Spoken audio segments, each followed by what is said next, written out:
Bienvenidos a Vox Terra. Welcome back. It was on August of the 28th that I was listening to an interview on Democracy Now! With Peter Kalmus. Well, Peter Kalmus is a NASA scientist. But let me mention and make clear he was not speaking on behalf of NASA, but as an independent person. Well, I believe his quote that just spoke to me so much, and I bet spoke to a lot of people, was when he said something of the nature of like the public isn't getting how dire the situation is. So the public just doesn't understand, in my opinion, what a deep emergency we are in. This is the merest beginning of what we're going to see in coming years. And to me, it's absolutely horrifying. I don't think people really fully appreciate how irreversible these impacts are. I thought it was so important you point out you can't just reverse the situation. It isn't like picking up litter. We can't just reverse this. It's not like cleaning up trash in a park. How hot we allow this planet to get is how hot it will stay for a very long time. Well, when it comes to the public not getting it, here he cited that 50-year disinformation campaign. Let me start out by saying that the public needs to know that the fossil fuel industry and its leaders, the fossil fuel executives, and their lobbyists have been lying for decades, for about 50 years. This is very well documented. There's a paper trail. People like science historians like Naomi Oreskes, Ben Franta, journalists like Amy Westervelt. And I myself have studied to you also that disinformation campaign from sources like Scientific American, Greenpeace Unearthed.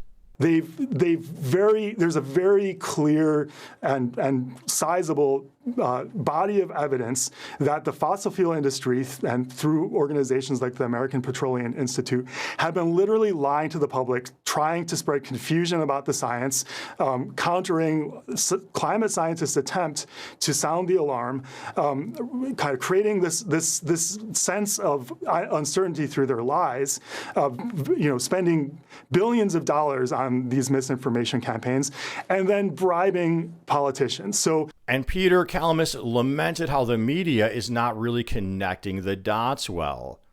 That's something I've been saying for years now. And he also specifically went after the New York Times, a press people would consider to be more liberal, more concerned about climate change. So I see a lot of stories being reported in the New York Times and elsewhere about these individual climate catastrophes, but they miss very key points in the story, right? First of all, they often use the passive voice. They say like the earth is heating up.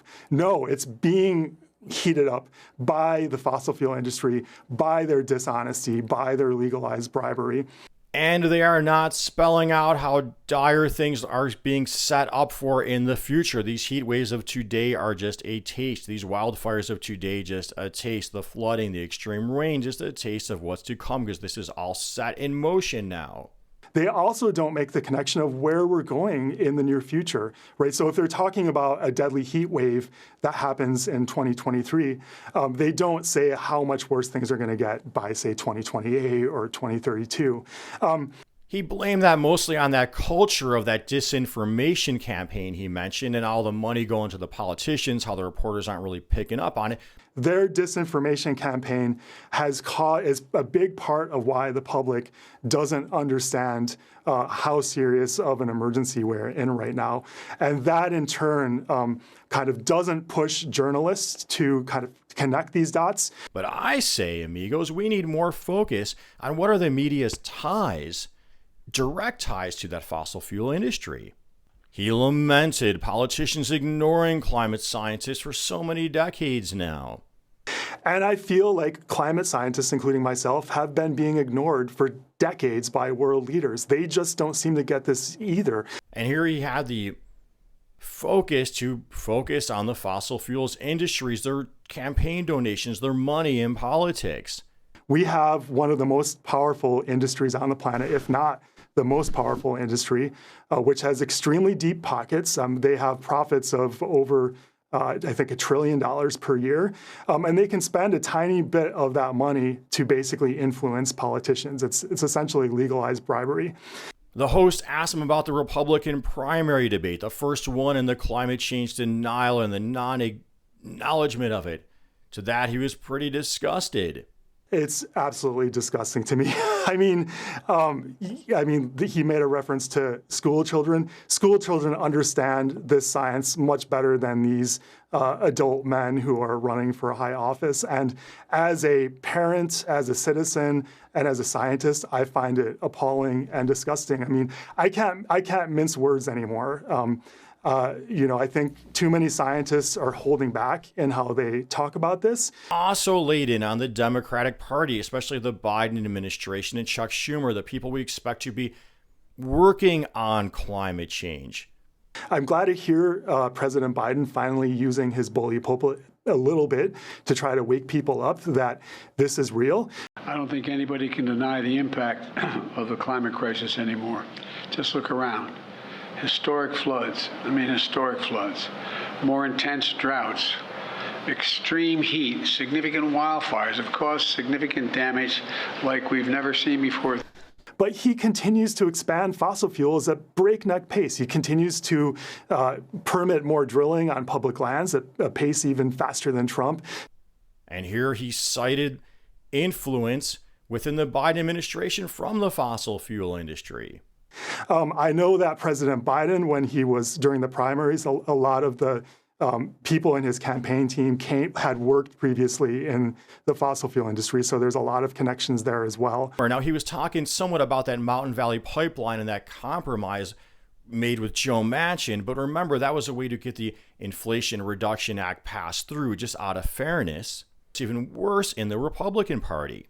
That's what the media really meant, but when they're saying Bernie's too far to the left, because he's the person who would say, hey, that fossil fuel industry has got our society by the you-know-what. We can't keep caving into them.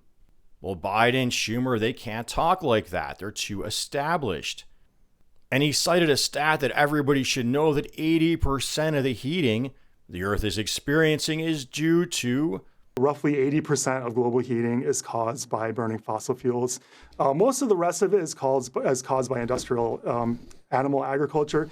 And this represents an upward trend over the years. It's a trend. You might have some years that are slightly cooler than others due to natural variability. So it's a little bit of a noisy trend, but it's rising year on year. The physics is absolutely you can't negotiate it with it. We understand the physics quite well. And here I believe he's talking about those feedback loops and climate change mechanisms I've talked about in so many of my videos. And that's the cause of all of this damage that we're seeing. The deadly fires in Greece, in Maui a few weeks ago, the flooding that we've seen in Vermont this year, and Pakistan last summer that basically inundated most of the country. Feedback loops, meaning Mother Nature is saying, hey, you guys want to keep adding so much carbon and methane to the atmosphere. I guess you really want to heat the place up. Well, heck, I'll join in with you and introduce these feedback loops. Like a big one everyone should know is, as you thaw that permafrost in the Arctic, you're going to be releasing methane into our atmosphere. More heat. And that what we are experiencing now with the extreme weather and the heat is just the beginning of what's to come.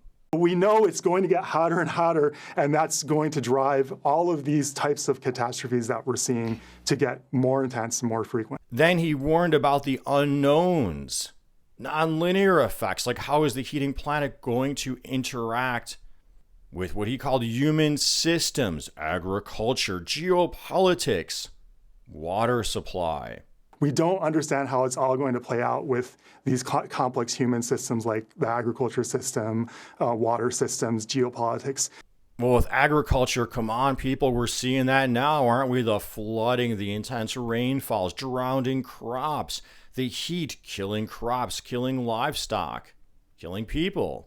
I feel like we are on the verge. These are very nonlinear changes, so it feels like they're increasing very quickly because they interact with society in very complex ways, and we're a lot more vulnerable than I think that most people think or thought quite recently. Well, geopolitics, as this whole thing heats up, all life forms are on the move. They're adapted zones now are changing. That includes disease vectors, but people as well. Where they used to live is no longer suitable for what they used to do. And so we could start seeing things like regional heat waves that end up killing 1 million people over the course of a few days in coming years. And it won't stop there. That's the thing. It just gets worse the more fossil fuels we burn. And the man got arrested protesting JP Morgan Chase's financing of fossil fuel projects.